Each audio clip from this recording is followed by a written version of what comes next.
नाजरीन, आपको आगाह करें तांदलावाला से, जहां हमारे नुमाइंदा ख़ुसूसी ज़मीर हैदर के मुताबिक मुजाहिदे आज़ादी राय अहमद खान खल के यौम शहादत पर पंजाब के बासियों का खिराज तहसीन।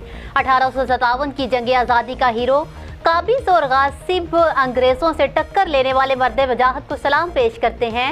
उन्होंने कहा कि हमें अपने शोहदा की कुर्बानियों को नहीं भूलना चाहिए।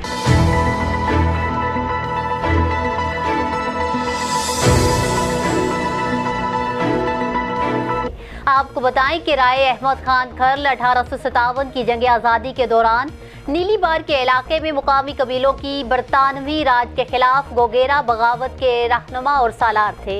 21 सितंबर 1857 को अंग्रेज़ों और सिखों के फौजी दस्तों ने गशगोरिया के करीब दौरान नमाज राय अहमद खान खल पर हमला कर दिया।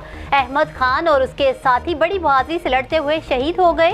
तारीखदान लिखते हैं कि अगर रावी की रवायत को किसी खल पर फख्र है तो वो राय अहमद खान खल है, जिसने बरे सगीर पर काबिज अंग्रेज साम्राज्य की बालादस्ती को कभी तस्लीम नहीं किया था और बिलाखिर उनके खिलाफ लड़ते लड़ते अपनी जान तक दे डाली।